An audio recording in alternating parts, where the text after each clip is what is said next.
and action. Yes. Yes. All right. Hey, we're both wearing purple. Oh, hey, look at that. I've got my Releve Interesting. shirt on from the Releve Dance Oh. Studio in See what LA. I've got? What's yours? Nice. Okay. I can't read it. It's too small. It says the sign of quality. Oh, look at that. You are the sign of quality. Well, sure. Sure. Speaking of quality, I got some quality music for you today. Okay. It's Ren. About time. We're going to About listen. time. Yes. Sorry about that, but we had to work ourselves up to something meaningful. we need to play something dumb for me at some point. Yeah, sure. Just don't think I won't. It's like, and one of the Teletubbies' greatest hits. You know, yes. I'm not sure that I've heard the Purple Dinosaur sing the "I Love You" song. So maybe. Okay, we can do that. Well, maybe it might be a remix of that, but. Oh, there we go. Yeah. Okay, so we are going to listen to Dominoes by Ren. Ooh. And we'll go listen to it, and then we'll go through it and chat about it. Sounds good. So here we go.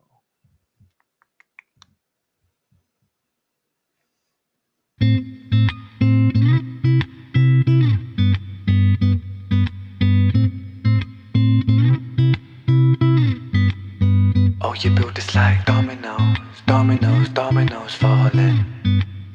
Oh, you built this like dominoes, dominoes, dominoes falling. You build us up just to knock us back down. Funny how you act surprised when we hit the ground. We're like dominoes, dominoes, dominoes falling. So bleed me of all my self-belief. My smile shows all my insecurity. In a kingdom of photoshopped kings and queens will never feel happy with ourselves, but insecurity sells. Dominoes, dominoes, dominoes falling. Oh, you built us like dominoes, dominoes, dominoes falling. You build us up just to knock us back down. Funny how you act surprised when we hit the ground. We're like dominoes, dominoes, dominoes falling. I hide my head under the sheets, 'cause how can I face a world that ridicules the weak? Where beauty is sold on the shelves, forbid that we find it in ourselves. And now I'm broke, it don't come cheap. Oh, you built this like dominoes, dominoes, dominoes falling. Oh, you built this like dominoes, dominoes, dominoes falling. You build us up just to knock us back down. Funny how you act surprised when we hit the ground. We're like dominoes, dominoes, dominoes falling. Araya was the most beautiful girl in this world. She shined like diamonds and rubies and pearls. But then, as soon as she turned 13, she forgot just how bright that it was that she gleamed. Stuck in the material world of magazines that glamorise fake and Photoshop beauty queens. Top 10 beauty tips making her feel inadequate. For the first time in her life she felt ugly. So Araya stopped eating to lose weight. She spent her dinner money on some makeup for her face. But no matter how much she lost or how much she bought, she was never good enough, or so she thought. Araya felt she could never be loved. She started cutting her wrists and hiding her scars with gloves. At 16, an anorexic beauty queen, she collapses in a puddle of her tears and blood. 'Cause she never felt enough, she never felt enough. Your sellers told this lie that we must buy to keep in touch. We can never buy enough, never buy enough. All the riches in the world can't buy a sense of self-love. Funny how you act surprised when depression's levels rise, when you force feed inadequacy straight into our eyes. Television shows that praise the beautiful people, and talent competitions that just laugh at the feeble. Billboards, magazines, people turn to plasticine, molded like a factory. We're growing up to fear feeling ugly. It's lunacy, and not even a community. 'Cause insecurity breeds judgment, judgment breeds hate, no unity. And hierarchy based upon aesthetics is what makes a kid in school get bullied for genetics. And I felt so ugly growing up. The way that I look sometimes got me beaten up. I mean, what the fuck sort of culture do we live in when we're defined by the shape of our face? When we're ashamed by the size of our waist, when we're imprisoned by the form that we take. And so we keep buying and spending, that's just how this story goes. You build us up just to knock us back down, and we just keep falling, like dominoes.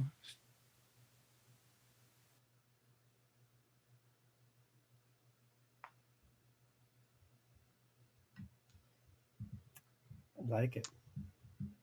There you go. I like it. Wow. Yeah. Yeah. See, you sent me the lyrics as well, but we had them there with us. Yep. So certainly an artist who has something to say. Mm-hmm. I think that is step one in determining how to approach an artist. Is this an artist who has something to say, or is this an artist who is trying to figure out what we want to hear, so figure out what we're going to buy? Mm-hmm. Or is this an artist who is playing somebody else's song or singing somebody else's song? I think there are other variations, but those I think are three very common ones. And how you approach it depends, right? So this is somebody who has something to say. This is somebody who has something personal to say. And it's interesting how Ren builds the personal. Is Ren the name of the? Is Ren also the name of the person? I know nothing about Ren. Yeah, he goes by Ren. Yeah. Okay. Yeah. I'm assuming he's a singer-songwriter, so we're hearing the voice. I often make that assumption incorrectly that the lead voice is the also lead writer. Yes, he is. Kind of like when we watch a everything. TV show and we're like, "Oh my goodness, that actor wrote that so well." It's like, Right. No, he didn't. No. He interpreted it so well. Yeah. He's a very he's a singer, songwriter, and excellent musician as well. Yeah, absolutely. Is he playing the guitar? I believe is he so. the guitarist for this? Yep. Yeah, I'm loving it. I love singer songwriters. I love singer songwriters storytellers the most. For me, those who have, they're not just ideas splayed on a page, but they're actually also telling a story. And he's got both things going for him. I can see why. I know that you've done some other Ren things with other reactors, and I can see why they're popular. Just for those who are doing comments in the below, this is my introduction to Ren, but I talked to Brian beforehand that if he were to give me a Ren, he's not going to repeat a song before, so now I can actually go and listen to some of the other stuff, which excites me because he's relevant. Shall we listen again and react as we go? Let's do it.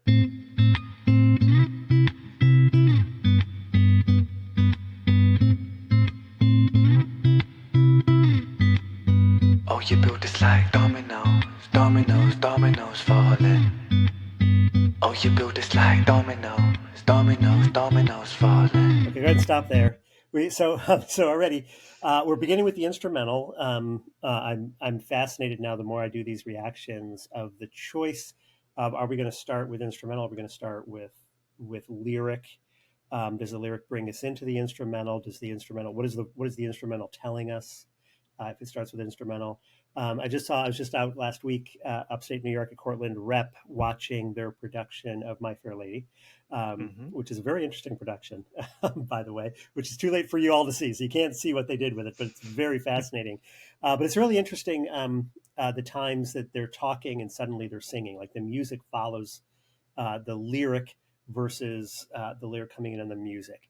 The music starting here gives us a more contemplative starting point. And we get this repeating strum. I like how on the strum it scoops to notes. It scoops up and then scoops down. It scoops up and then it scoops down. There's something a little less pristine about that, which makes it a little less militaristic and a little bit more thoughtful and thought-provoking. So we get this repeated rhythm. And then joining the rhythm is the line, "Oh, you build us like dominoes, dominoes, dominoes falling." dominoes can mean a whole bunch of different things. He establishes right away that we're talking about setting up dominoes to fall. So we're not talking about playing the game of dominoes. You don't need to understand how to play train to to to see where he's going. No, he's talking about you make this line, you spend all of this time, inordinate amount of time compared to the falling, how much Right. time you spend setting up a good domino track, right? And then you just then you fall them. So we're being built up. He's not talking about we're being knocked over like dominoes. I think that's an interesting already. Already he's playing, and he's going to continue to do some wordplay. But already he's playing with our notions. How we're not. He's not saying, "Oh, you knock us down like dominoes." He's saying you build us up. The building up is the interesting angle into this ideas that he wants to go into. I love as listening to it the first time. Now I know more about what he's going to be talking about. When I was first listening, I was like, oh, anytime a song begins with you, it means it's a dialogue. Who's he talking to? Who is it that builds us up? Is this going to be Mm-hmm. a song about a mother? Is this going to be a song about a love interest? Is this going to be a song about something bigger? So I love lines that ask questions. The line itself isn't asking the question, but the way the line is worded forces the audience to ask questions. In storytelling, we're always looking to make the audience an active participant in the storytelling. The more we spoon feed the audience, the less active they are, because they're just like, okay, go ahead and feed me, give it to me. The less you do, the more you make them go, oh, who's he talking about? And we're in a rhythm. We're in a repeated rhythm. It's a soft rhythm. Um, I'm not hearing.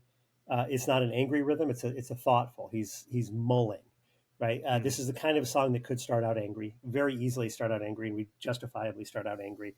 And it starts out mulling. He's like thinking this through, and getting us into a rhythm. So now we're in the rhythm.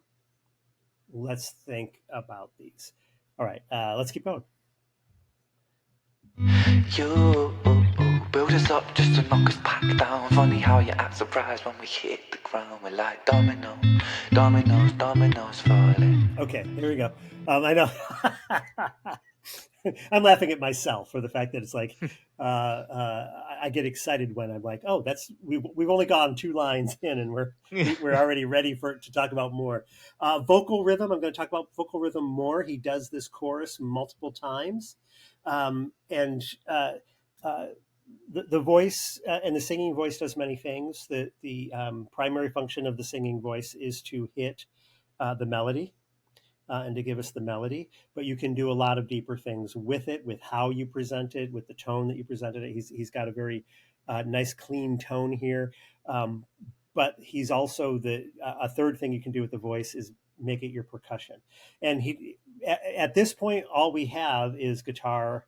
We don't have any other instruments. So the percussion is coming in with the voice, with the syncopation of how he enunciates and how he hits these. You build us up to just knock us down. Funny how you surprised you are. The spacing he's giving between the words, the clear enunciation that he is Yeah. giving to the words. This is not a legato. This is not a blending. This is a hitting. This is a drumstick on Yeah. a percussive piece of wood hitting that he's giving us. And every time he sings this chorus, that rhythm is going to be different, which I love. I love that. Yeah, I talk about this over and over again. So for those of you who've heard me before, forgive me. But every time something is repeated in a story, the repeat should be telling us something. It should be telling us how we have moved forward. Every once in a while, it should tell us that we haven't moved forward at all. But how has the story moved? What is different now? And a lot of pop music just repeats the chorus. Like you could literally record it once, have them sing a verse, and then play the recording of the chorus. Have them sing another verse, and then play the recording. Right? Yep. Because it's not a progression. It's I'm telling you what I'm feeling in this exact moment. I'm capturing the moment, and that's all I'm capturing is the moment. This one builds in that syncopation, using his mouth as percussion to give us a drive and a rhythm to help us tell us how we're feeling about it. We're picking up speed here in it. Funny, Yeah, so now we're on the knock down, right? So it isn't Yep. just, oh, you're setting us up and then we keep falling. You're setting us up so you can knock us down, right? And that's a fairly traditional phrase of set us up to knock us down. Um, so now we know that we're going to be talking about injustice here. We're going to be talking about it isn't, oh my goodness, I was running so well and you tripped me. It's you set Right. me up so that you could knock me down. And I still don't know who he's talking to. I still don't know what he's talking about, but he's building his argument through his mulling.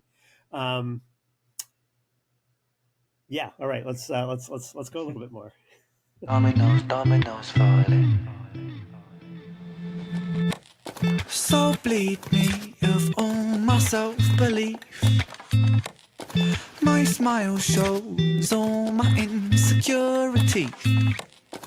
In a kingdom of Photoshop, kings and queens will never feel happy with ourselves, but insecurity sells. Good. That's good. All right. So now we know where we're at. Right now we're Mhm. okay. Now we see what we're talking about. Again, listen to his choice of articulation. There's a spitting of these words when you over enunciate, and that is a sign of holding back, Mm. um, of an anger, of a flow, of a holding back. Um, so bleed me of all my self-belief. My smile shows all my insecurity. I think these are the two lines, Brian, that you probably said, oh yeah, Gaffney. Yep. He Yep. loves this stuff. Yep. I love the blending of words. I love playing with words. I love how we can take words and evoke levels of meaning all with one simple phrase just by how we play with it. Bleed me of belief, um, which is a lovely thing because you can lose belief.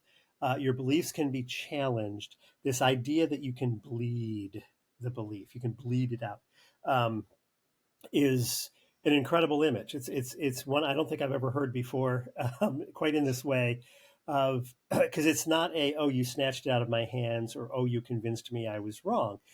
There's a poetry to how our belief is being bled out of us. The bleeding out is a discussion of speed. It is a discussion of you can only bleed something if you've made an incision, if you've made a cut. So it's an expression of violence, um, and it's an expression of life. As Dracula will tell us, the blood is the life, right? Actually, I guess it's Renfield he constantly repeats that. So the bleeding, the choice of the word bleeding to rhyme with belief, it doesn't to cadence with belief, is a very strong image choice, because it has so many layers to it. What he's about to talk about of the loss of self-esteem, the loss uh, of inner beauty, um, is it is an act of violence. It is something that is not an overnight. It's not something like, oh, I'm beautiful, I'm beautiful, I'm beautiful, and one person, for the very first time in my life said, oh, you're ugly, and I'm like, oh, what? Everything's gone. It's this slow bleeding of moment by moment by moment. It's like there's so many things that build up to it. So it is the violence, it is the speed, and it is the life, right? It is the life. Mm-hmm.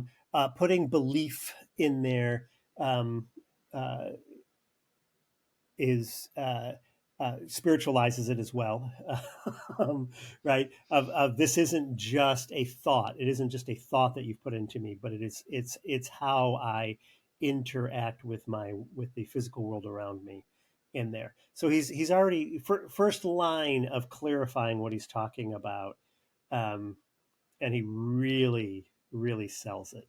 Yeah. Really gives Yeah. us the depth of it. He's not going to. We're slowly building our music, but he's not going to pussyfoot around the cost, right? So the moment he's going to talk about the cost, we're going to talk about the cost. My smile shows all my insecurity. Oh my goodness, what is this? This has got to be something that he's playing around in the studio and he discovers.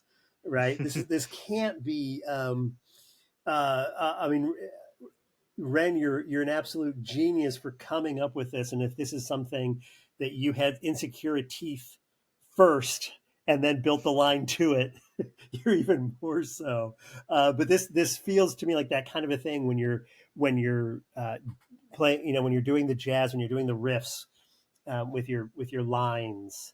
That you find this, and it's pure gold. So my Yeah. smile shows all my insecurity, that smiling in the face of insecurity, smiling when you're the clown, smiling when your heart is broken, that smile showing, that is attempting to mask. The smile attempts to mask your insecurity. He says the smile shows the insecurity. And so it's the reversal already of the image that we're expecting. He doesn't say my smile masks my insecurity. It shows it. You can see right through my mask, which is, again, just a brilliant from the inside of those of us who are riddled with insecurity, is um, a good chunk of us, don't think our masks are working. We Mm-hmm. put them up, even when they are working, even when on the outside they're working. I heard uh, I can't remember where I heard it, but somebody talking about being surprised that you're depressed, and it's like, but I kept telling you over and over, and they're like re-listening to everything, and there's nothing in there that would tell me that you were depressed, but you thought you were crying out for help, kind of a thing. So from the inside, I like it's my smile, my self belief, because he's going to switch it in a moment and talk about others. Um, Mm-hmm. but he's carrying this himself, and I think he so well encapsulates that feeling of I've got the mask on, but everybody can see, right? Everybody can tell that, my I'm my underwear is soiled, and everybody can see through my pants to Right. see it, right? And then of course insecure teeth, smile and teeth. We're making a direct line to looks here, direct line to appearances, that I don't have the perfect teeth, and therefore that's the thing that's showing me how off I am. Um, in a kingdom of photoshopped kings and queens. All right, okay, we're talking about. I know who I'm starting to know who you are. Right. You are our culture, our society of the arts, the film, the TV, the magazines, the internet, the all the social ways that we have our information out there. So that's who the you is. And the Photoshop kings and queens. It's a phrase. The Photoshop tells us exactly, we know where we're at. Um, but kingdom and kings and queens, um, um, that I love that he puts it in that social construct. So it is a construct. I don't know, for me, when I'm thinking of kings and queens, when we're starting to talk about looks, we immediately jump to beauty, beauty king, or the beauty queens, the prom king and queen. Um, Mm-hmm. and the idea that we're in the kingdom of. So it's not just that we have the prom king. I think it's the way that we, I was a nerd in school. No surprise to anybody. I was never going to be prom king. I was never in that category. And the ways that you deal with it when you're not in that category are either to look off in the distance in lust, or attempt to break in, or decide that it doesn't matter. It doesn't deal with you. It's okay because it's not part of your world. So they can go off and just as the head quarterback is not going to be upset because Darren was the best at Dungeons and Dragons. It's like, I don't care. That's not my world. But it is your world if you're in the kingdom, right? It Yep. is your world if you're in the kingdom. You can't avoid the world. You can't just say I'm not part of it. You're in the kingdom whether you like it or not. And there's an imprisonment that I think this song also encapsulates. It's not as if we have a choice. The Mm-hmm. victims that he's going to be talking about. Yeah, and we'll never feel happy with ourselves, but insecurity sells ourselves. So we got belief teeth, Our selves and cells. I'm liking his rhyming scheme. He's doing an AABCC rhyming scheme throughout this whole thing, I think, and that is a lovely kind of a thing because we're used to AB, an AB, or an even an an ABAB or an AA BBAA or an A, something that kind of returns, gives a sense of familiarity and security. We can fall into lyrics, we can trust lyrics because we know what the rhyme scheme is. Here it's a consistent, it feels like it's a consistent rhyme scheme, but he's not doing it doesn't return to the A necessarily. It's an AABCC. And the B is kind of a standalone. Anyway, that's just my own little personal thoughts. I don't know. Somebody out there who knows poetry, you tell us what this is. You tell us what this model is and why this model is chosen. But for me, it doesn't give you that sense of security. That it has it. It has the rhyme. It has the pleasing nature of the rhyme. It has the endorphins that hit you when you have a good rhyme. He's using all of that, but at the same time, he's also not allowing us to settle too much. Insecurity sells. Whew, yeah, right. That's why emotion sells, anger sells. We got a lot of that with Tool, of seeing the results of. We also got that with. We did that with was it Radiohead and the Burn the Witch, right? Yep. Of people within society when they realize what sells is what's important, not what is the final result, but how much am I getting off of this particular sale? How much are we making off of this?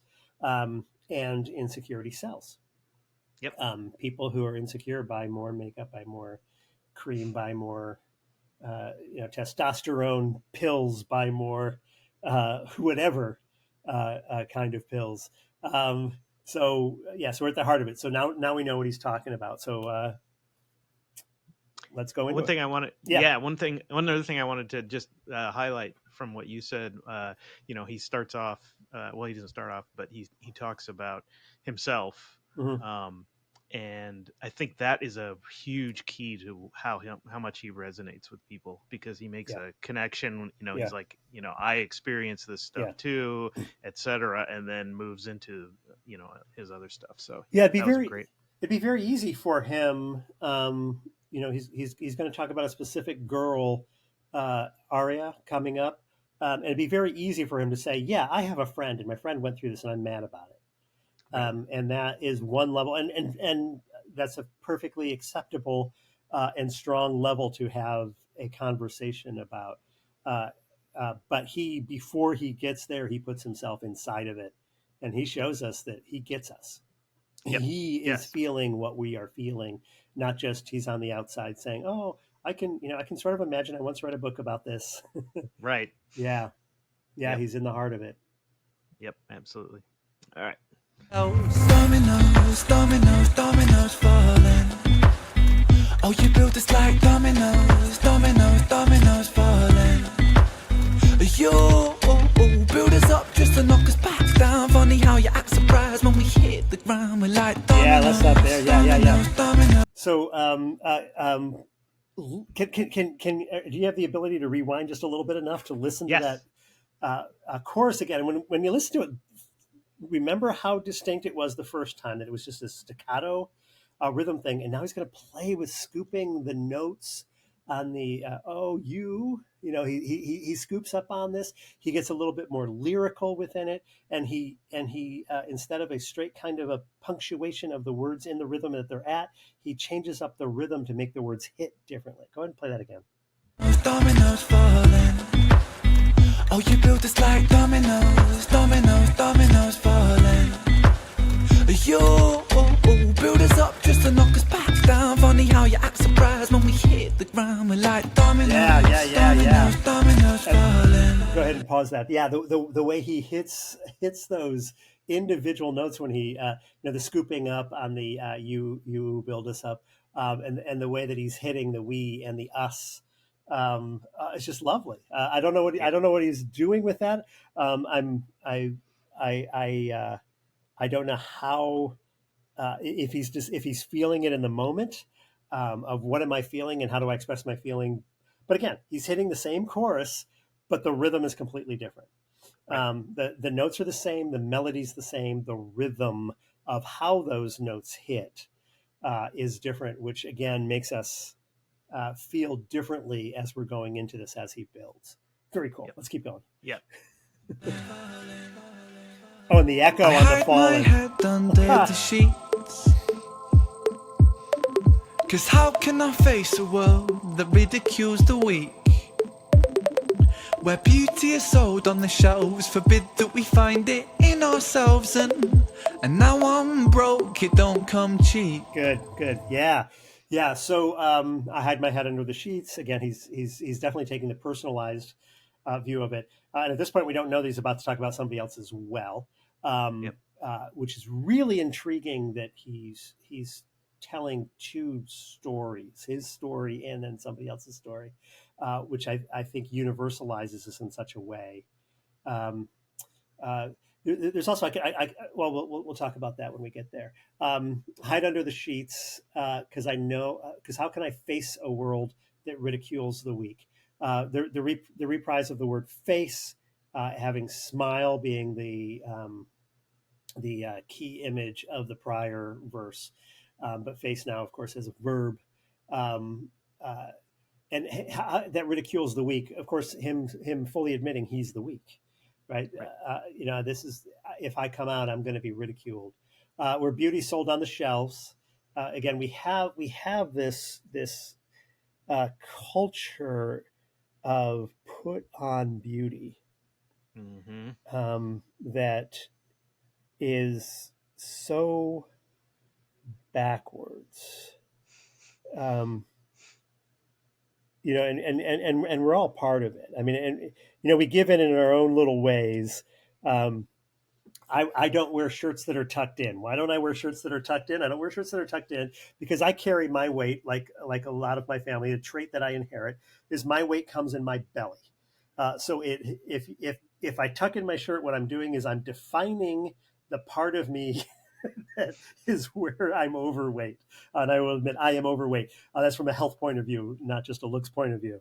And so, I decided, oh, well, the idea that the way we're supposed to dress is we're supposed to have a pants with a belt where the belt tucks in right under our bellies and folds in and shapes the belly. That has been imposed from the outside. There is nothing. Jesus did not dress this way. So why are we saying this is the right way to dress? Well, we're saying this is the right way to dress because the people who have the body that is the model body that somebody has decided is the model body, this looks good on them. And because this looks good on them, therefore that is the standard for all of us. And because we're in the kingdom, we're supposed to dress like them so we can show people either we fit or we don't.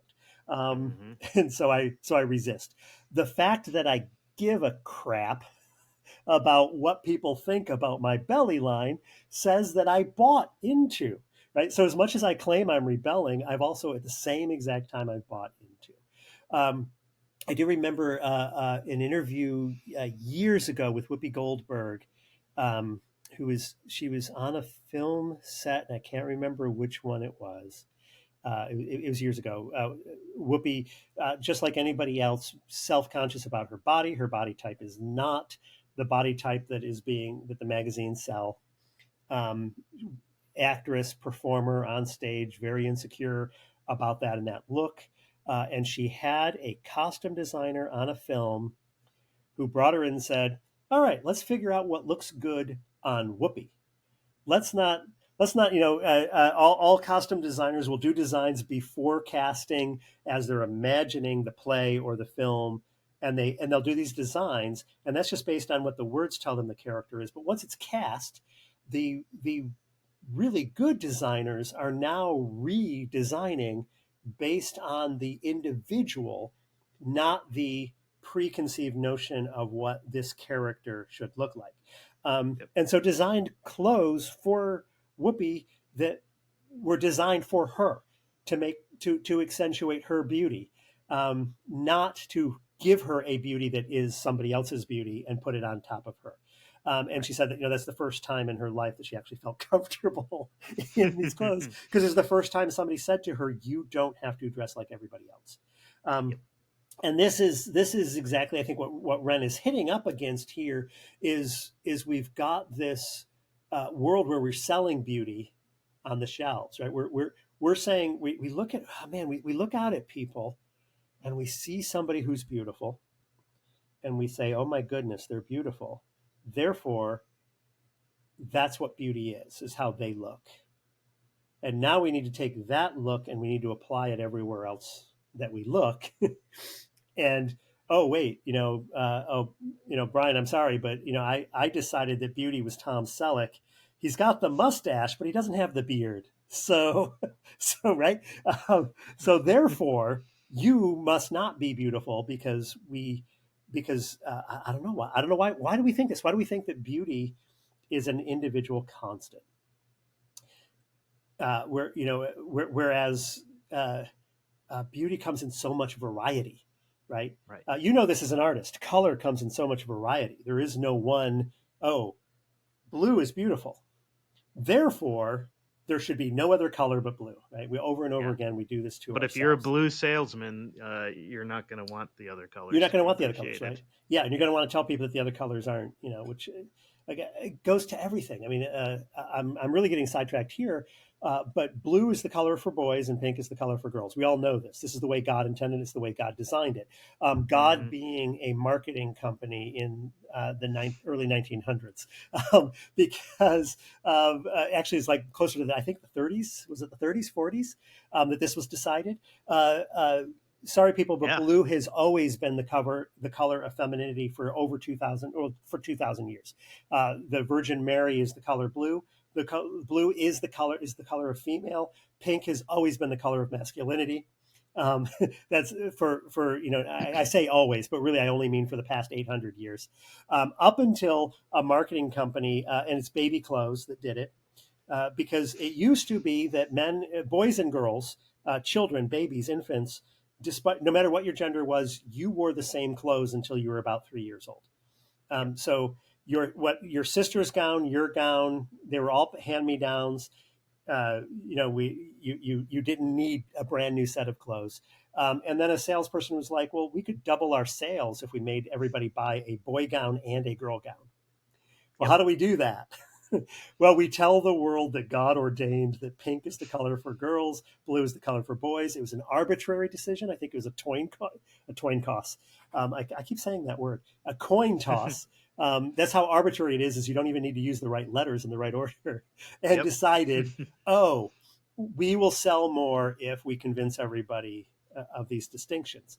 So we keep doing this to ourselves, and this is I'm with Ren 100% and railing against this.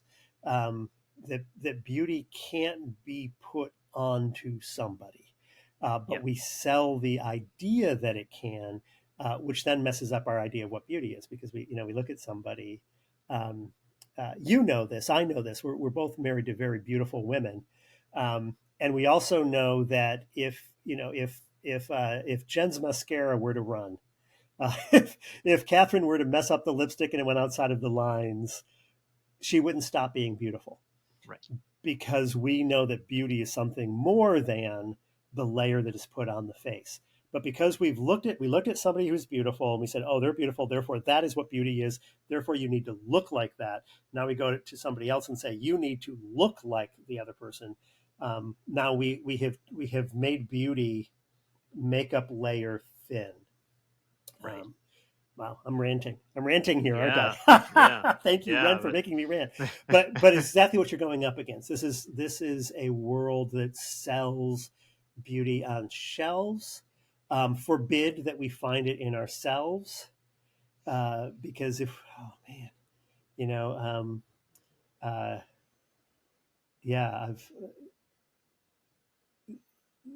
because you grow beauty from the inside out, and the person who puts it on the outside can be beautiful, can be pretty.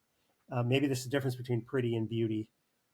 It can be pretty until you go down a layer. people who are really beautiful, you can't scrape off the top layer and them stop being beautiful. Right. Forbid that we find it in ourselves. Can you imagine if a magazine's he'll talk about the top 10, but if a magazine's top 10 beauty tips, beauty tip number, actually, this does exist, but if it was beauty tip number one, how do you care for your neighbor? How do you show your neighbor that you love them? Beauty tip number two. have you thought about look around the classroom, pick the girl who is alone, go and sit next to her. That's beauty tip number two. Beauty tip number three. This list does exist. It's the actress. Oh, I'm blanking on her name right now. I see her very clearly. She became a princess. Um, it'll come to me in a second. But somebody asked her what her beauty routine was, and she basically listed how she treated other people. Oh, that's awesome. Yeah, it'll come to me. Sabrina, the original Sabrina.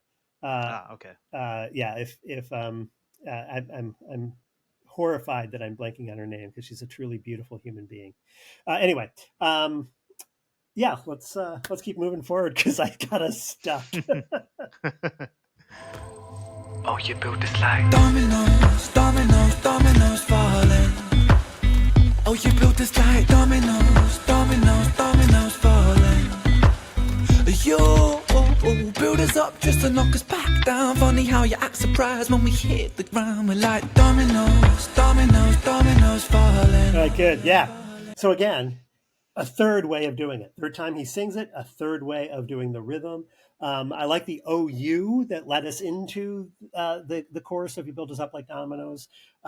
Was kind of this distant radio overlay on it before the voice broke in again. And now I'm broke. I don't come cheap. I didn't talk about that, but just the cost of it. Now that I'm broke, it don't come cheap because makeup is so expensive, right? And of course, he's double layering here because he's just out of money. He's broken, right? Because it doesn't come cheap because psychologically and emotionally it doesn't come cheap. And coming out of that, we get sort of this distanted, this mechanically induced lead into you build this up. And again, rhythmically different again. Every time he sings this, we can never relax into, we're in the chorus. I can rest for a bit. It means something different to him each time he sings it, which makes us listen to it sharper every time he sings it. Okay, now let's go ahead and break everybody's heart, shall we?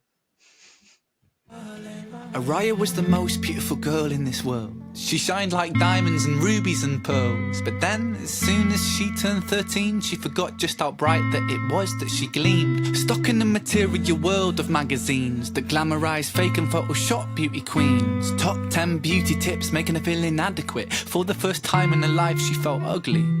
So Araya stopped eating to lose weight. She spent her dinner money on some makeup for her face. But no matter how much she lost or how much she bought, she was never good enough, or so she thought. Good, yeah. So we're shifting how we're singing, which again is something that also underlines and bolds is that we're going into rap rather than melodic. Rhythm becomes everything within this. We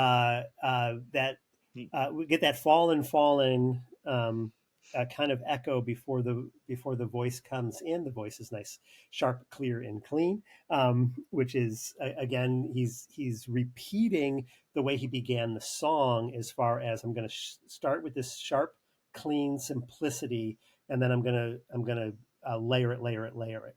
Which he does within the rap, even though it's just a single voice, he's vocally layering through speed, through articulation, through the way that he does a single line as if it were two different lines. But then as soon as she turned 13, it feels like it's two different lines, even though it's just one little line because of that spacing that he put in the middle there. Meaning of the words wise, just kind of carrying us through the story. Most beautiful girl, shine like diamonds. And then she turned 13 and then the world started telling her what beauty was.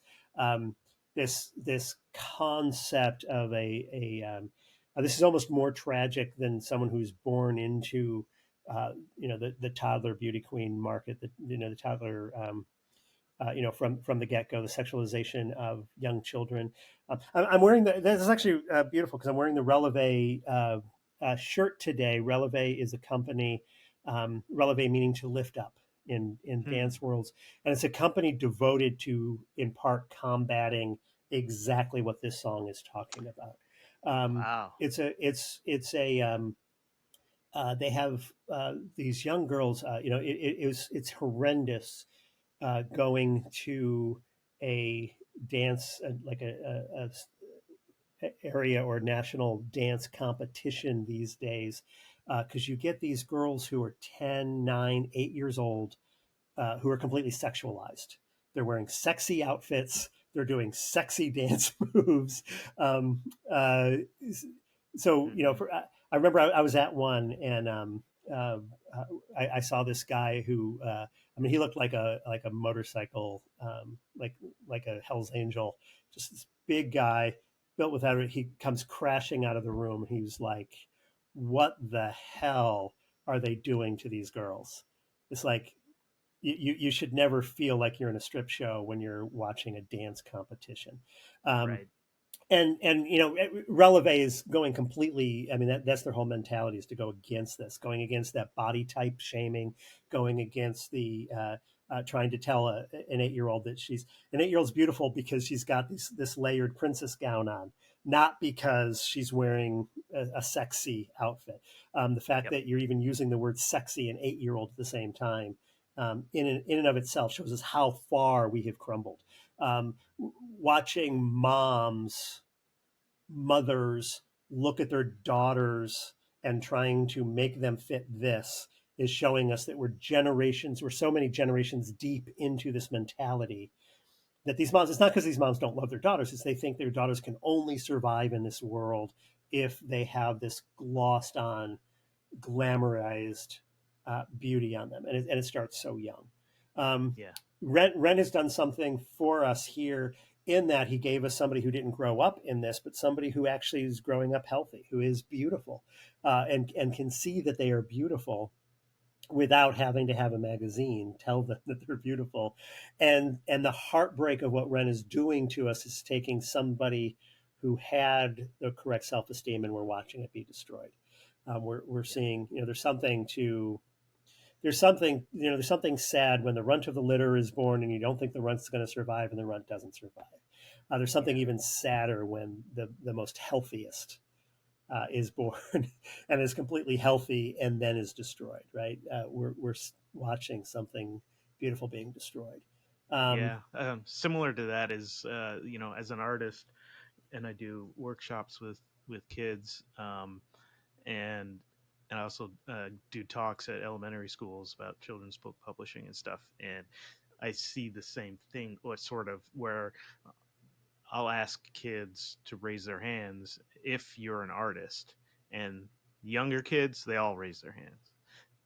Go up the grade levels, hands get less and less and less by the time you're out of middle school, one or two, um, just because they're like told, well, yeah, you're not yeah, creative, you're not an artist, yeah, etc. yeah, And everybody, I think, is creative, yeah. but it's just, yeah, Yeah, that's it's Picasso, crushed right? out of Wasn't you. it Picasso said we're Yeah. all children are artists. The trick is to stay one. Yep. But we're told we're not. We're told, yeah, Right. that's exactly right. We buy into this idea. Earl Palmer does a theology of talk about theology of the arts, and basically saying that we're all called to be artists, and we all are. Um, Hmm. and that's the trick. Is people are like, oh yeah, I remember when I was younger I was an artist, but then I became a surgeon, and he's like, you're still an artist. Yeah. um, I have a good friend who is a quilter. She's always done quilts, and we're in our Sunday school looks at the intersection of culture and faith, and I kept kind of harping on her of like, share your quilts. Let's talk about the theology of quilting. Let's talk about the beauty of quilting. And she's like, oh no, I'm not an artist. I just put pieces of cloth together. I'm not an artist. I'm not an artist. And finally, she came out and said, you know what? I now get it. I now get it. I am when I'm making these quilts, I'm an artist.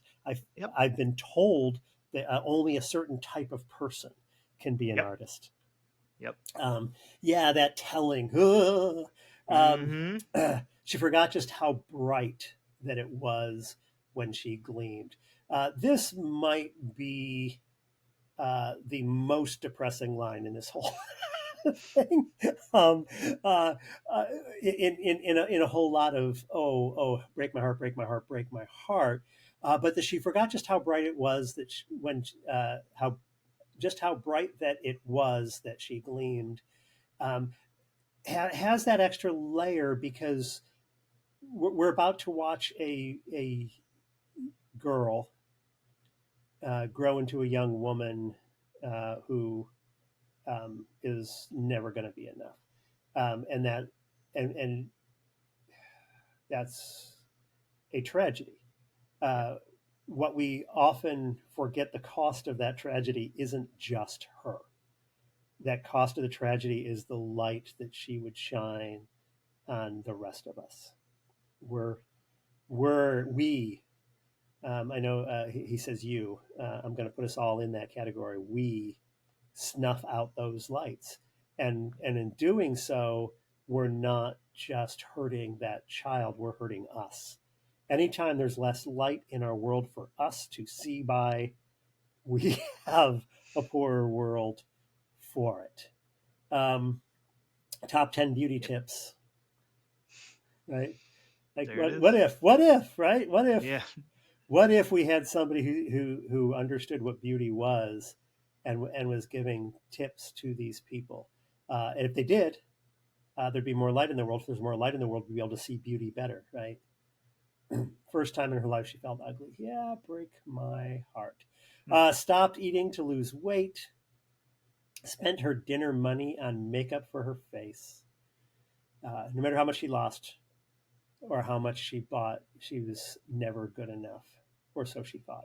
The "oh, so she thought" is very important, because once this mentality starts, there's not enough weight to lose. There's not a single anorexic girl or boy in the world who has a target weight that once they hit, they will feel they've lost enough. Right. Two sources on this. One is I can't remember there's a wealthy man who's being interviewed, like like one of the wealthiest men in the world. It might have, I don't think it was Rockefeller, but it was, in that era, Carnegie maybe even. And a reporter said, so you're making this money, you've got this much now. How much is enough? And the answer was more. Doesn't matter. It could be every single dollar in the world is owned by one guy except for one penny, and it would not be enough, right? And then they'd have to conquer something else. And the other is Doctor Who. Doctor Who in the revamped series. I think it may have been in the Tennant reign. It may have been Eccleston, but I think it was Tennant that this was introduced. There's a point where they go to a party at the end of Earth. So Earth is about to blow up. So they're on a spaceship outside of watching Earth blow up. And there's a huge party of all the wealthy. And so they go to the party to see this. And there is a character who is a piece of skin stretched out like a canvas. Yeah. And why is she a piece of skin stretched out on a canvas? Because she wants to be beautiful, and you're beautiful if you're thin, and you can't get any thinner than just being a piece of skin stretched out on a canvas. Right? So pretty much Doctor Who going, this is where we're headed. This is like, this is enough. And it turns out for her that wasn't enough. Spoiler alert. Or so she thought. Never gonna happen. All right, let's keep going a little bit. She can never be loved. She started cutting her wrists and hiding the scars with gloves. At 16, an anorexic beauty queen, she collapses in a puddle of her tears and blood, cause she never felt enough. She never felt enough. Your sellers thought this lie that we must buy. Yeah. I'll let us run for a bit because I'm not going to be adding anything new to what Ren is already doing to us. Um, uh, Felt she could never be loved. So this is the turn, and this is the turn that um, locks us into a destination that it's almost impossible to get out of. And that is not just this is what beauty is, but you love because of beauty. This is the killer that our rom coms give us. Um, is that you're the pretty people fall in love, right? Any rom Yep. com, you can watch it within the first 10 minutes. You know who are the romantic leads because it's the two prettiest people. Yep. And they're destined for each other. God destined them for each other. How do we know that? Because He made them both pretty, Yep. and that's how you find your soulmate. is is you get somebody who's also pretty, like you are pretty, right? Like, oh my goodness, how corrupted are we that we get to this point that we associate love with prettiness, Right. and if you're not pretty, then you don't deserve being loved. Um, and you may be feeling like you're not loved, and that's probably because your light has gone out, and light is what draws people, right? Love is what, or light is what gives you your true beauty. Um, yeah. So we associate that, and then cutting the wrists, hiding the scars, anorexic beauty queen. These are all things that are hidden things. Um, some of us cut literally. Typically, often cutting is to feel something because you're Mm-hmm. stopping feeling. Um, Johnny Cash giving Nine Inch Nails their run for their money. Nine Inch Nails Right. apparently has already agreed that Johnny Cash might have done their song better. I Yeah. hurt myself today just to see if I could feel, right, or feel if I could Yeah. feel. To give yourself something because you're not feeling it elsewhere, because you're the more inward you go, the more your defenses are up, the less you're feeling. Um, Anorexic beauty queen. She arrived, right? She's the beauty queen. Yeah. Mm. Uh, Immediately followed by collapsing in puddle of tears and blood, Yeah. because being the beauty queen's not enough. Never going to feel enough. Yep. Never felt enough. Never felt enough. And here's where we're getting very reminiscent of Hamilton, and Manuel, Lin Manuel. Just that drive that this song is about to take over. That's Of one of the things that he's a genius at. mm, Is this is just ramp, the emotion of the lyrics and the intensity of what mm-hmm, he's talking about, and then the music going up on that curve and the way he's singing, it just like all tunes together, and you're like yeah, getting chills and like whoa. yeah, Yep. and he's doing that trick. We talked about this. Tool has done this a couple times of um, whether the music is speeding up or not doesn't matter because the vocals are speeding up. He's getting more Yeah. words fitting into the same number of lines to build this emotion, to build this dynamic, and kicking it off. I mean, he already started picking it up with this. She could never be loved, right? And you can start to hear the spitting anger coming through in the lines. Yep. And how the lines are being delivered, and you're also getting the never enough. He's not going to be able to speak fast enough to overtake his emotion in this section of the song. Right. And he's going to try, and he knows that he's going to fall, he's going to fail at it, right? Um, Yep.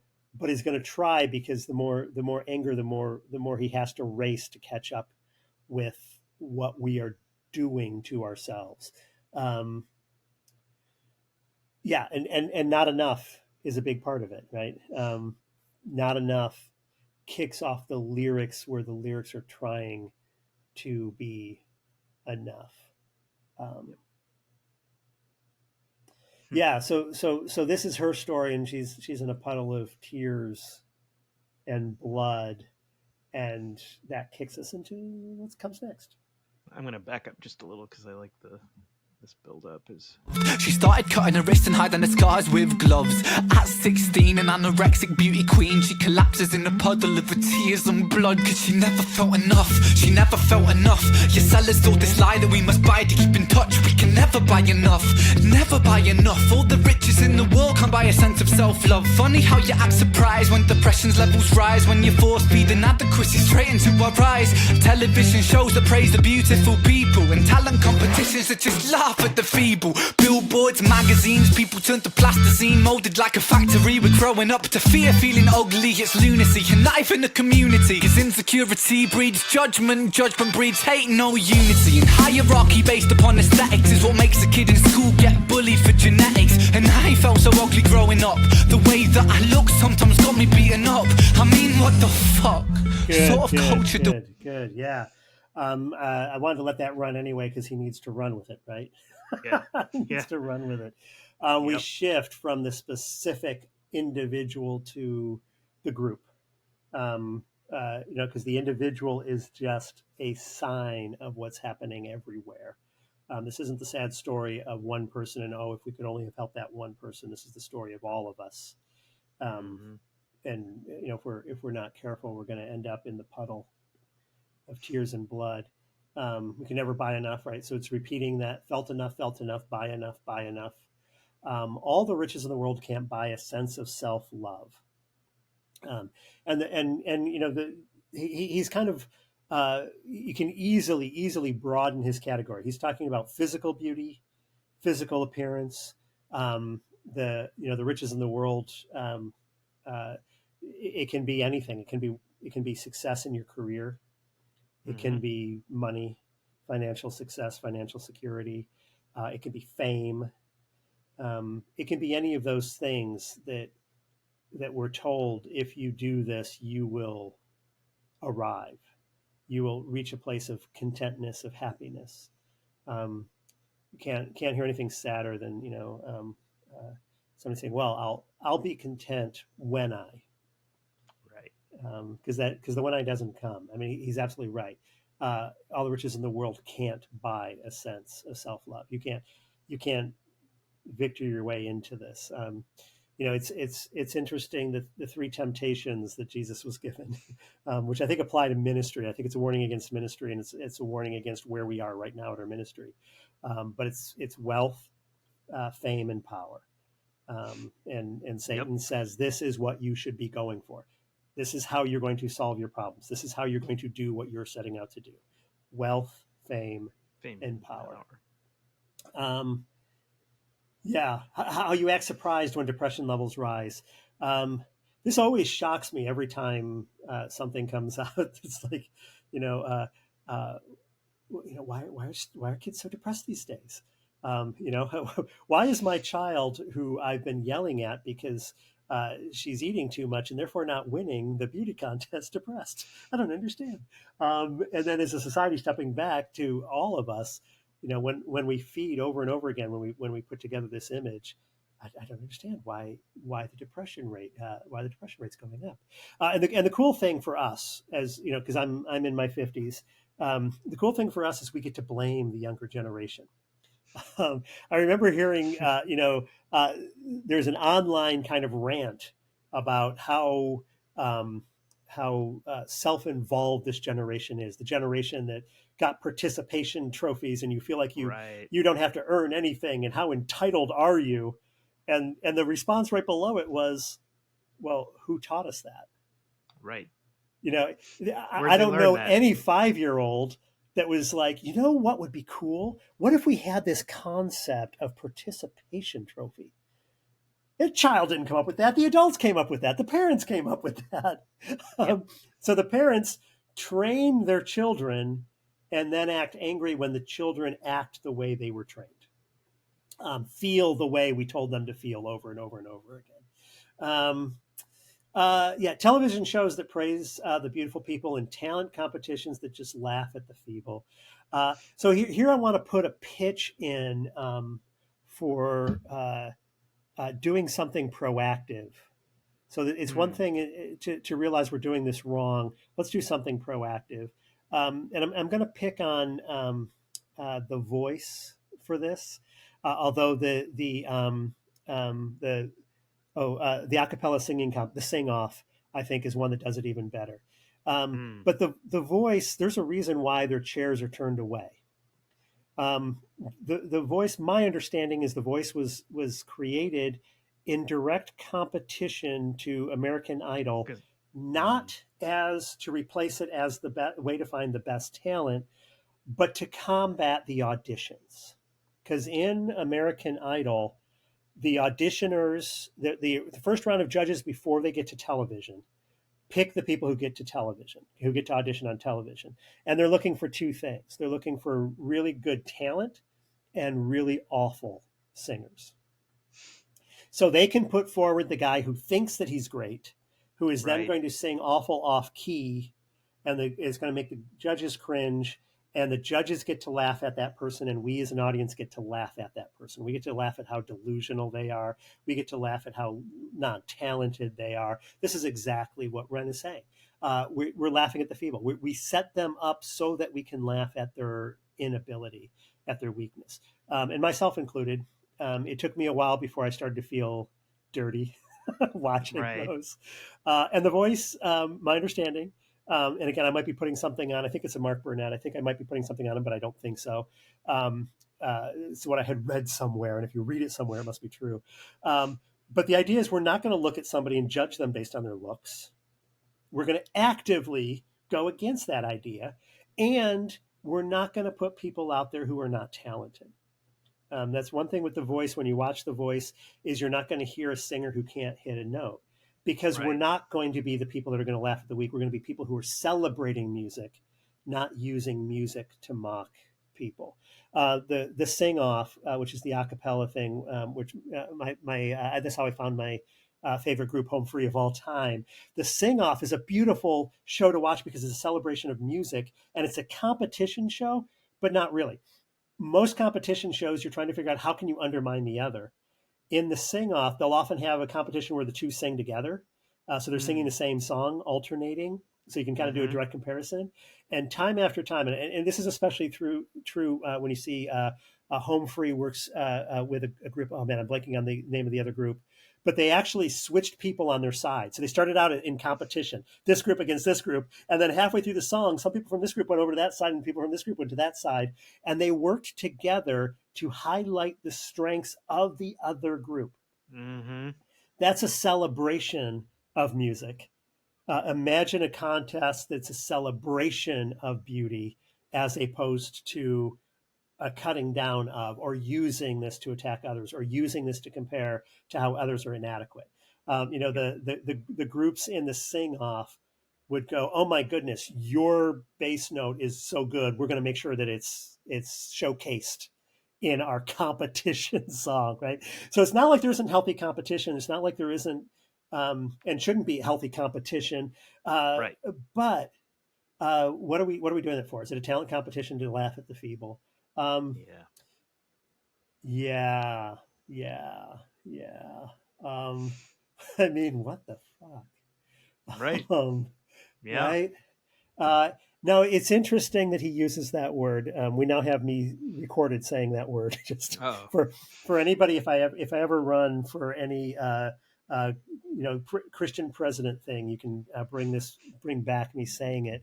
Um, but it's beautiful how it's used because I do a whole thing in screenwriting. I teach script writing and storytelling, and I do a whole talk on um, on crass words because if Mm. you how you use it is the power of the word.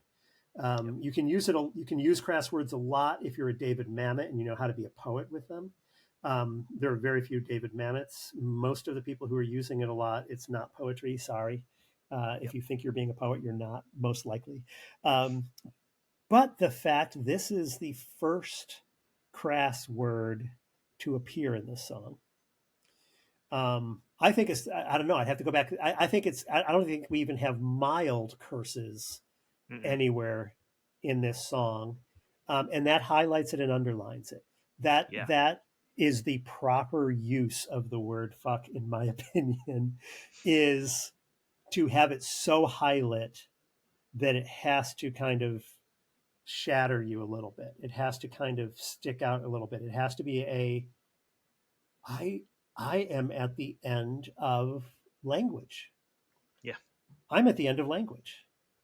I can't sum up what we're talking about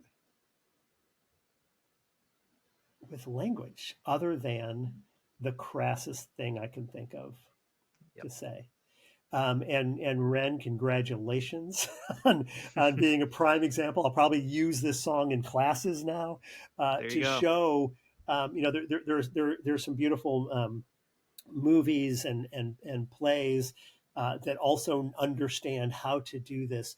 But I'm at the end of language, so I'm lost.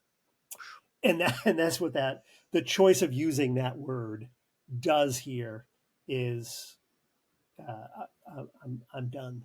I'm done. Yeah. I don't know And what else to the say. music parallels that and goes right into it. Right into it. Yeah. Perfect. Yeah. Yeah. So let's go right into it.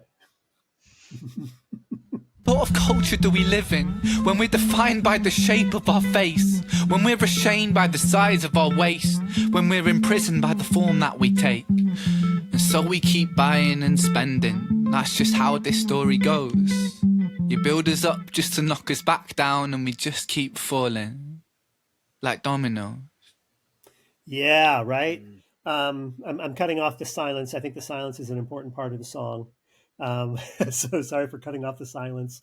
Um, uh, uh, yeah, so we get to the word where we're done. The urgency goes away. The urgency of the pulse goes away, and the real questions come. Like, what what sort of culture, really? What sort of culture have we chosen that is going to define us by things that we don't control? The shape of our face, the size of our waist, that we're imprisoned. Like, what choice do we have? He's almost vocally, he's on the edge of tears when he says this. It's a beautiful performance because he's right there. He's right there. It's just beautiful. I'm a big believer that a performance isn't just the instruments and the words. Remember being in a debate with an opera singer who didn't like a musical theater performance because it felt like he was dying during that song. Yeah, because he was. um, uh, uh, and what else are you going to do? And he's just slowing down here, right? We've had this huge speed up, and then he's just slowing down. It boggles my mind when anybody of any faith supports this culture, and we get it all the time. We see it a lot in our mega churches. See who are they choosing to be up on the stage? Is it all the cool people? We do this anytime we're following that celebrity pastor who's wearing the cool shoes and the cool $300 ripped jeans. But anytime anybody of faith, because really, if we do believe that God made us in His image, and then we say, yeah, but that image isn't beautiful. Right. I mean, it's misunderstanding the superficial surface with what it means to be a beautiful person. So it isn't just the look of your face, but we do kind of take that down and say, well, the look of your face. I know people who are some of the most beautiful people you're ever going to meet. And if you ask me when I first saw them, did I think they were pretty? Maybe not. It's kind of an irrelevant question ultimately, but maybe not. But that doesn't matter. If you're asking me now, are they beautiful? If you're asking me now, how would I feel if one of my nieces or one of my nephews grew up to look like that person? I'd be like, oh yeah, that'd be fantastic, wouldn't it? Your light would be shining so much. So he And slows down. pretty is arbitrary too. It feels like, sort of like, what's considered pretty now, Oh yeah, a oh yeah, 1,000 years ago is not the same thing, and yeah, it's yeah. yeah, yeah, You don't have to go back more than 200 years to. right, You don't have to go back. You go back to the night. Go back to Marilyn Monroe. right, Who when I was growing up, or Raquel Welch, that is the epitome of what a woman should look like. And then you go 30 years after her death, and suddenly her body type is considered ugly. Like what? When and where did that happen? yeah, Um, they're and part of that is lazy storytelling. I have to admit, part of that's lazy storytelling. Um, people ask, it's like, how come every time you've got a story about a demon and you have religious, Christian characters, they're always priests? I'm like, because you put a collar on a character and everybody knows who it is. You don't have to explain that the guy who's dressed like everybody else is actually a pastor, right, because we have a cross, we have a symbol that tells us immediately where we're at. Because yeah, we could go down to your downtown office building where you hold your church services, but then we have to explain to our audience that that's a church. Whereas if we walk into a cathedral, we know, right? It's using those gimmicks. So the lazy storytelling says, oh, I don't have to build this character in a way to make the audience fall in love with them. If I can just make them pretty, and then the audience understands that they're a beautiful person inside and out, right? So right, a lot of us are lazy storytelling, um, and that only works if we've convinced our audience that something is pretty. If we don't all agree on what is pretty, I can't just put an actor on the stage and have you go, oh yeah, he's the hero of the story because he's pretty. Um, if we don't agree on what that is, so it's kind of all working hand in hand. It's the laziness of salesmen combined with the laziness of storytellers colluding together mm-hmm, to, to create a society, a culture that makes people ask, what sort of culture do we live in? Um, and I love how he just slows down. So we keep yeah, buying and spending. The last time he talked about buying, we couldn't be enough. He was speeding up. That's how the story goes, right? Thank you for properly accusing us storytellers, because the stories that we're telling are the stories that our culture is mimicking. You build us up just to knock us back down. We keep falling like dominoes. It's like he's almost at a dead stop by then, and then the silence. And silence is part of it. I don't know how long the song runs in silence. Um, it's a good bit there at the it's end, a really yeah, good bit there at the end. And let's not forget that God created in 7 days. He worked for 6 of those, which means one whole day he didn't do anything. So a lot of people make the argument, well, God actually created the world in 6 days, and no, it's 7. What follows, our reaction to, is part of the creation process, and that silence is necessary for us, so we can't race to the next track. If a DJ playing this on the radio was being honest, there wouldn't be another track for a while. They're not going to be honest yep, because radio hates yeah, silence. yeah, But if they were honest, we'd be forced to sit in the thoughts of this before we can move on to whatever's next in our lives. Um, I love art that forces us to look at it before going on to the rest of our lives. I remember doing my University Drake did a production of Jesus Christ Superstar, and that ends in a on the cross. Um, uh, so you're just forced to sit there for the longest time as Andrew Lloyd Webber plays out that music before you get to the end. And our director decided that for the curtain call, you need to have a curtain call because the audience needs to have a way to respond to you. But for the curtain mm, call, usually, for the curtain call, you try to run out with a lot of energy and you get the audience energy up and try to get them to their feet. And he decided we would just appear. So we just kind of like slowly came out and appeared and did a slow bow and then walked away. No smiles, no commentary, no erasure. And the play is over, so we don't need to think about it anymore. The play's not over. You have to live in it. right, You have to live in it. We have to live in this. This is the culture. We created this culture. We have to live in it. So either we start training our young people. And this, I'm an educator. at the college level. I deal with this all the time. My wife deals with this all the time. She teaches actors, and you're not going to find a group more into this culture than those who are putting their bodies out there for people to judge. Right. Who and who baby do they? Um, look at the comment section. Somebody put a clip out from a play, and in the comment section, they're like, "Well, that person's too fat to be on a stage." Like, what the? I mean, what the? Right? I'm just Yeah. going to say Ren from now on. Anytime I want to say Yeah. what the f, I'm just going to say Ren, and Yeah. you'll know what I'm saying. Yep. Or why are they pretty? Why are they the romantic lead? Why are they the and trust me, Are you you come. saying that social media is making this worse? Oh. You can track scientifically. They have tracked the um, rocket level rise of teen suicide to the month the iPhone with the front-facing camera came out.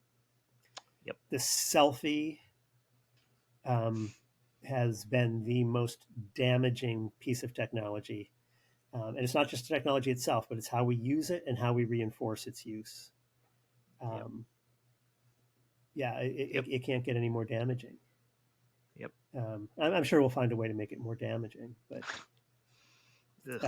yeah, trolling doesn't help. The fact that we've created a system where trolling is so much easier than it used to be. Um, we're we're so superficial And mean. and mean and petty. Yep. Um, yeah, there's a rant at the beginning. Find the opening scene to it's is it Studio 66 on the Sunset Strip.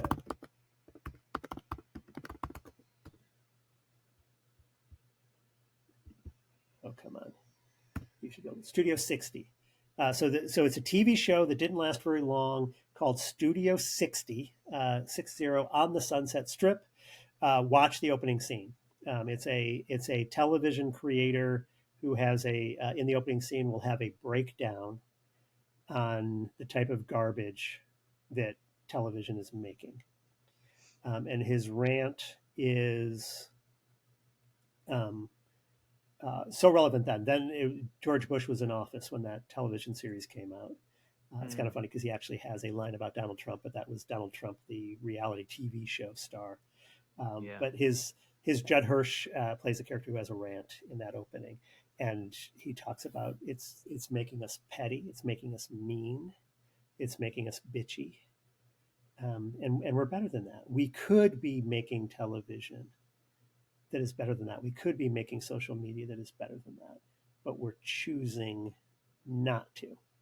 And it's not just the makers. Oh, nothing's going to upset me more than a bunch of Christians going, how dare they make that show that I watch every week and support wholeheartedly." Right. Yep. Like all of us, we're all in on it by the choices that we're making of what we make and the choices of what we consume, the choices of what we elevate, and the choices of how we talk to each other. So y'all need to go out there and find somebody and tell them that they're beautiful. Yeah. Yeah. Awesome. Wow, I went on way too long on this, Brian, but thank you for introducing me to this song and introducing me to Ren.